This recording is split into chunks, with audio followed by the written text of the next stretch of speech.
Mr.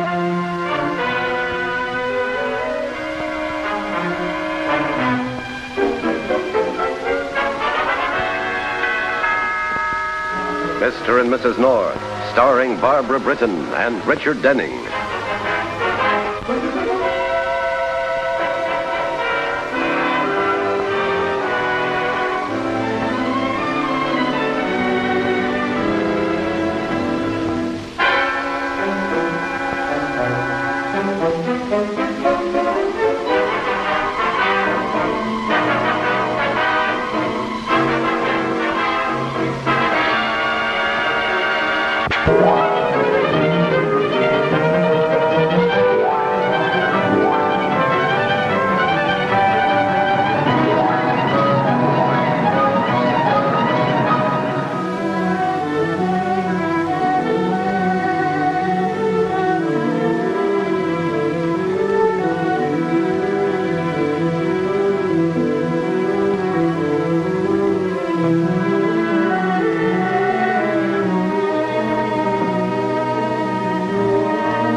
Find what you wanted, Mrs. North?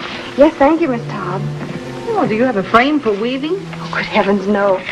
But it gives me a sense of accomplishment just to think of all my husband's old suits I'm going to make into carpet. Oh, I know just what you mean. I've redecorated my apartment 3 times already. Up here. All right, Mrs. North, here you are. Thank you. Not at all. Come again. Only when the sun is shining and there isn't a cloud in the sky.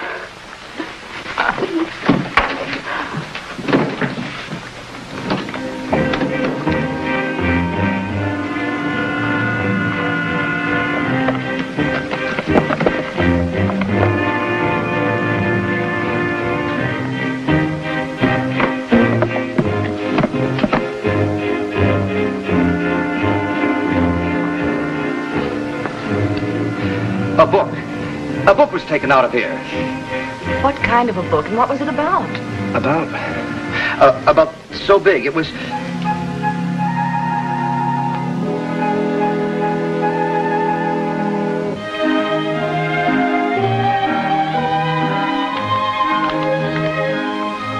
I'm afraid the dining room set just has to go. No, it doesn't. It's all paid for. But according to this book, the loom I have to get to make that carpet will... I'm afraid we'll have to knock that wall out, too. Say, why don't you read this big book? Maybe it's all about the small looms. That's logical.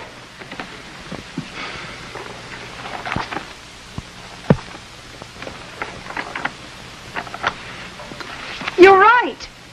This tells you how to make table mats and pettipoint bags. You must be reading all those books that make so smart. I wouldn't say that. I'll get it. I'll get it.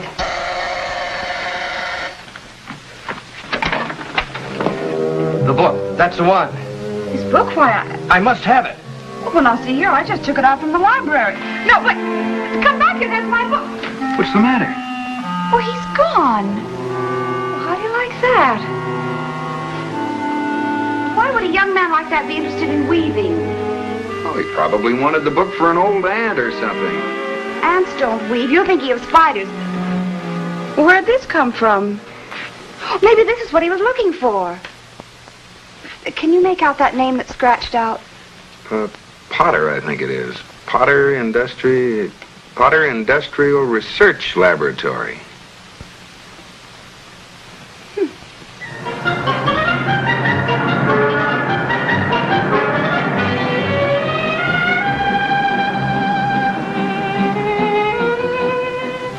Well, that's about all there is, Mr. Potter. He just grabbed the book and disappeared down the hall. Have you any idea who it might be? A customer may... Excuse me. I hear the results of that fabric test, Mr. Potter.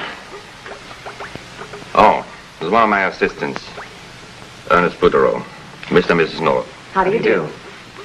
Do you have other assistants, Mr. Potter? Yes. And from your description, I would say that the young man you encountered was Martin Everest. Sorry to say that Martin is, well, shall we say, highly emotional. He's been working too hard recently, and I'm afraid he's on the verge of a nervous breakdown. Perhaps that might explain his behavior. Has he been here today, Mr. Potter? No, I haven't seen him for several days. Matter of fact, I haven't been out of the lab all day myself. I don't know where he could be. You say there was an envelope he dropped from which you got my address? Yes, do you have any idea what it might be? It was sealed, and so we didn't want to open it. I have not the slightest notion. But perhaps if you let me have it, I could get it back to him and ask for an explanation. You have the envelope in your bag, Pam. Why don't you let Mr. Potter have a look at it?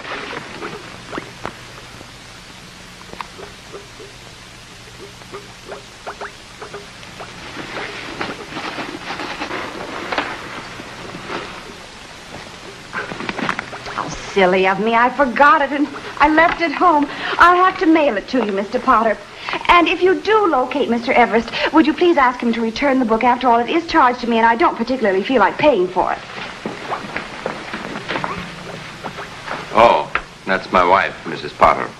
Mr. and Mrs. North. How do you do, Mrs. Potter? Well, you needn't come with us any further, Mr. Potter. We'll find our way out. Don't want to keep you from your work any further. Nice to have met you, Mrs. Potter. Good night.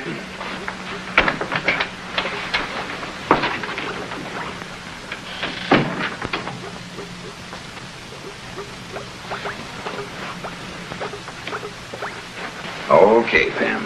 Now, what was all that hocus-pocus with the envelope? I distinctly saw you put it in your bag just before we left. I did, but Mr. Potter was lying. He was out of the lab this morning. He got good and wet in the storm. His shoes and trousers were soaking wet. Oh, Pam. Oh, Mr. North. I'm sorry, but Mr. Potter forgot to ask you for your address, so he can return the book to you. Oh, of course, here. Unfortunately, he's a little forgetful now and then. Well, we should have thought of it, too. There you go. Thank you very much. Goodbye. Goodbye. Bye. Ernest. What are you doing here? You know Mr. Potter doesn't want you around. Did you get it? You promised me, and I expect promises to be kept. Well, I couldn't. The old man messed things up again. Where is it?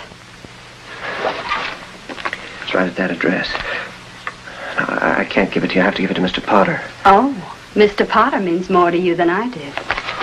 Eve, you know that's not true. You mean more to me than anything in the world. Talk is cheap, Ernest. You promised to get me that formula.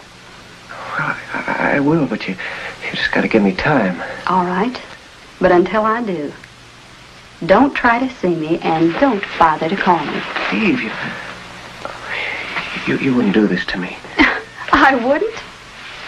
I did it to Martin, didn't I? Now, Ernest, why don't you be a good boy and get me that formula? It could mean an awful lot to both of us.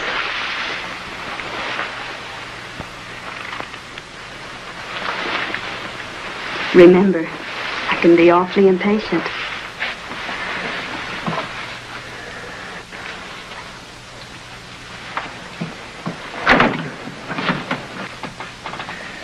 But, darling, what does homicide have to do with a book? I don't care. I'm worried. That young Everest seems desperate.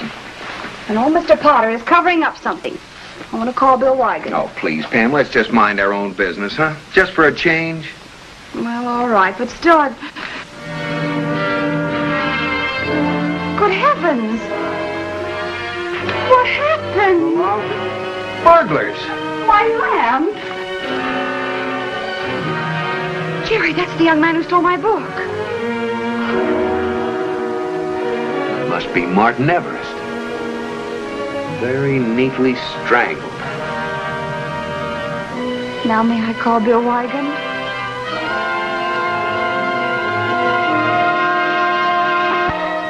Oh, this is a curtain cord. It came from here. Whoever did it let himself in with a pass key and then hid when Everest came in. Himself. Does it have to be a himself? With this thing, any strong child could have done it, male or female. It's a slip knot with a new variety. Say, were you ever a scout, Jerry? Well, let's see. If I remember my yachting days correctly, it's a running bowline. A running bowline, huh? Well, whatever it is, it sure did the trick. You know, he probably came back with a book when he found the envelope wasn't in it, and then... Say, where is the book? Did you find it anywhere? No. Maybe he returned it to the library. Well, that's easy enough to check. Look, Pam, would you get me that envelope? In view of the circumstances, I think we can open it. It's in my bag on the bed. I'll get it. Good. Well, where do we go from here, Bill? I wish I knew.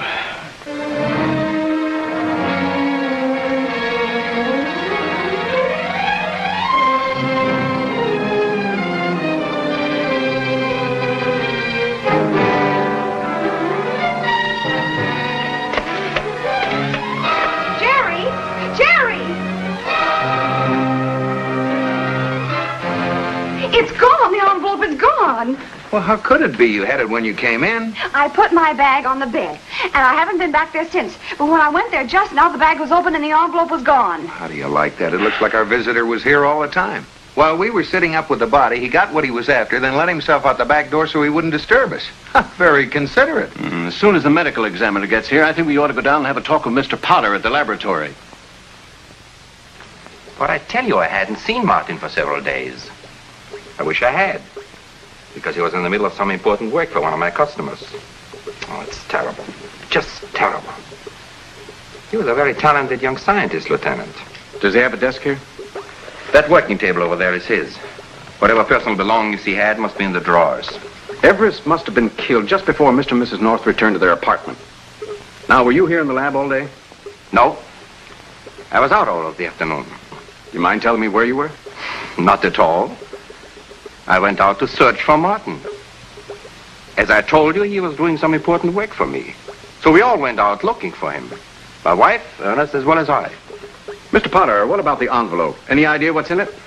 I told you I have no idea. But if you let me have it, maybe I can make some sense out of it.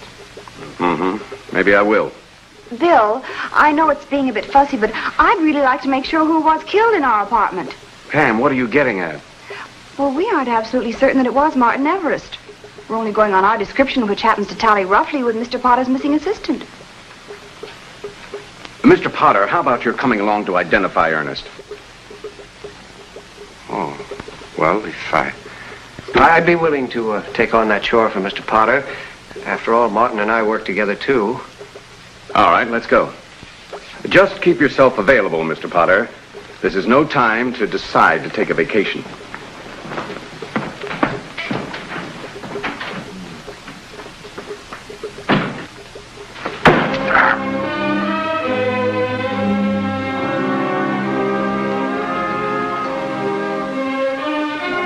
What did they want?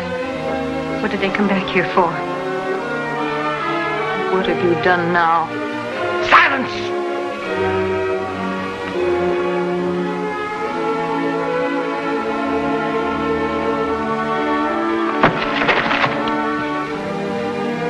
I told you repeatedly not to talk to me unless I give you permission. I have a great deal on my mind. I will extend that.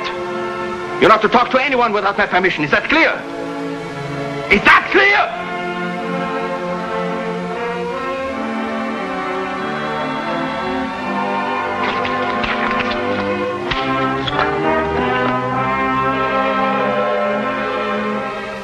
Cigarette, Ernest? thanks, Mr. North. I don't smoke.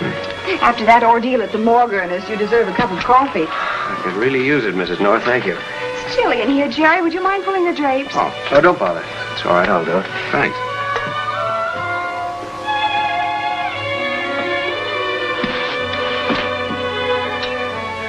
That Mr. Potter, he looks like something used to frighten crows. Oh, he's just getting old, Mrs. North. Of course, he's always been terribly jealous of his helpers. He's been riding Martin awfully hard lately. I don't know what it was about, but Martin seemed really afraid. Well, he certainly seemed upset when he came here today. I'll get it. Sugar? Hello? Yes, just a moment, please. It's for you, Ernest. Thank you. Yes? This is Eve, Ernest. What are we waiting for? Mrs. Potter told me where you were, that's how. Careful? What have you got to be careful about? Martin was my boyfriend, remember? If there's any trouble, somebody might stumble onto that fact. And then I walked out on him and came to you. Yes, I know. But you see, the project has turned out to be somewhat more complicated than we'd anticipated. And that's why I wish you'd let me proceed with the necessary scientific caution. Yes, well, I'll get in touch with you as soon as everything is checked. Goodbye.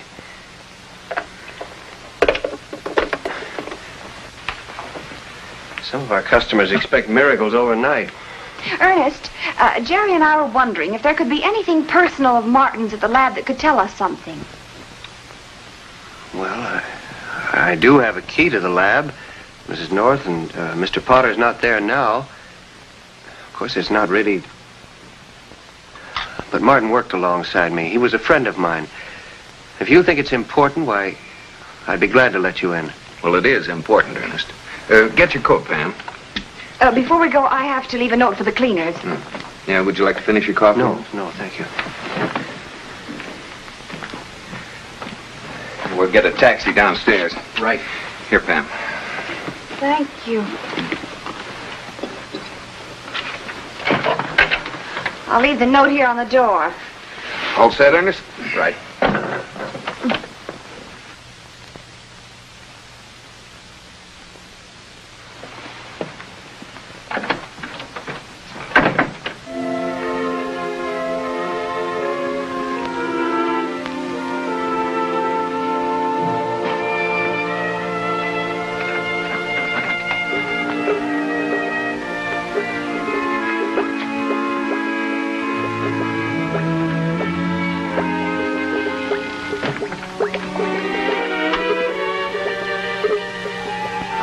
Martin's table. If you don't mind, I'd rather someone else went through Mr. Potter's desk. Okay. You leave the equipment on all night? Oh, no, I'll turn it off before I go. It used to be Martin's job. Poor fellow used to practically live here.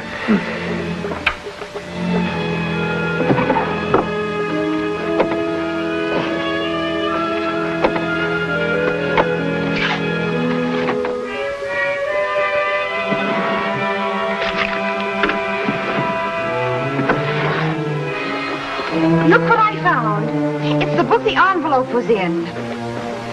Looks like you were right, Ernest. Mr. Potter is getting very forgetful. He shouldn't leave things like this lying around. Looks bad, doesn't it? Means Mr. Potter has a few things to explain.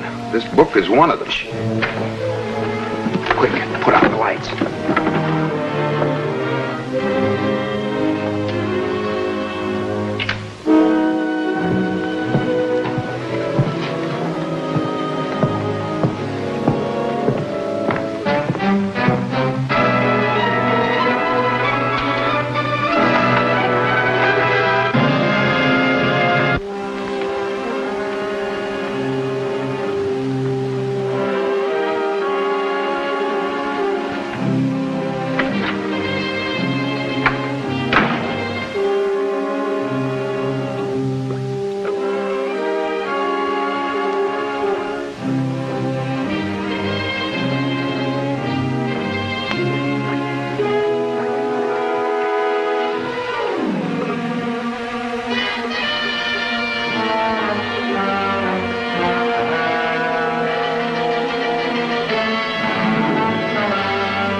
Quick, Pam, the lights. Put that down! I don't know what you're doing here, but I do know you'll get the end of this across your skull if you move one more step toward me. I shall have you arrested for trespassing. You have a good many things to explain. So have you, Mr. Potter. Why did you come back here tonight? To turn off the burners. A job usually performed by one of my assistants. You sure it wasn't to get that book you took from Martin, Mr. Potter? Oh! I thought I told you to stay out of here. Haven't I got enough trouble? Trouble, Mr. Potter? You mean like the murder of Martin Everest? Did she do it? Martin murdered. You did it. You finally did it. All these years you've hated him. He wouldn't let you cheat him anymore. So you killed him. You're a murderer! Murder! He was my son. You mean you killed your own son? I said my son, not his. Martin's father died when he was a baby. He kept him working here, cheating him, paying him next to nothing, robbing him of his work. Everything Martin discovered, he patented under his own name. Martin made an important discovery. It was worth a fortune to whoever controlled the patents and the royalties. That's what was in the envelope. The details of Martin's process. He couldn't get it any other way, so he killed him for it. That is not true. I tried to get it from him. But I did not kill him. Ernest, you better get a rope and tie up your former employer while we get in touch with the police.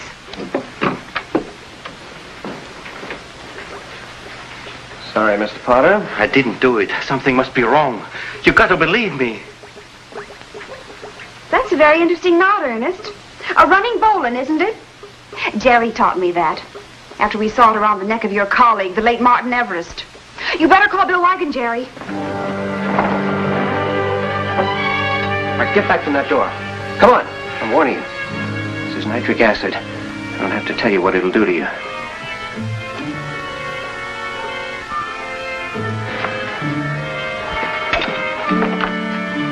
You shouldn't have been the one to ask us for our address, Ernest. And you shouldn't have been so familiar with the drapes in our living room. And you were a little too reluctant to search Mr. Potter's desk. All right, Evie. You're coming with me. You walked out on Martin because he refused to make money on his discovery. You got me into this, but you're not walking out on me now. Come on. And don't try to follow us. Don't move any further, Ernest. Now listen carefully. You make any move with that arm, except to put that jar down slowly, I'll have to try to shoot it from your hand. And you're between me and the jar, so put the jar down, Ernest.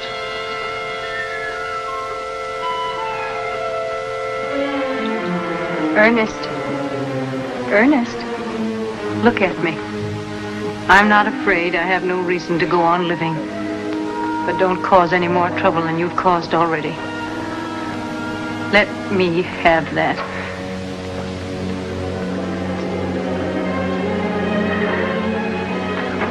All right, Lieutenant. Take away, Mike. Oh, thank you, Bill. I'm glad you understood my note. I knew you weren't moving to any new address. Pam, you'll give me gray hair yet.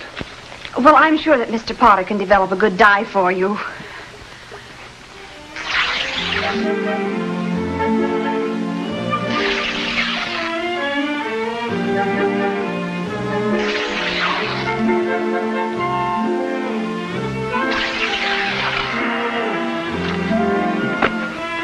Noisy, isn't it? I never knew the agony that went into making a rag rug. Believe me, next time I'll be more respectful when I step on one. Hey, that's my good sports jacket. You can't have that one.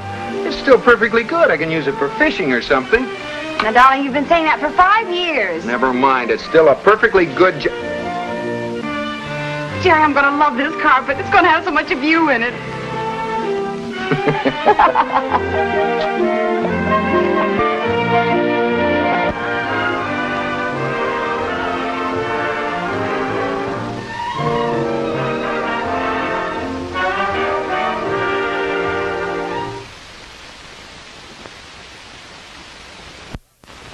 Mr. and Mrs. North is directed by Ralph Francis Murphy.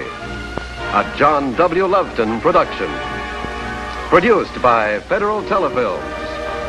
Starring Barbara Britton and Richard Denning, featuring Francis DeSales.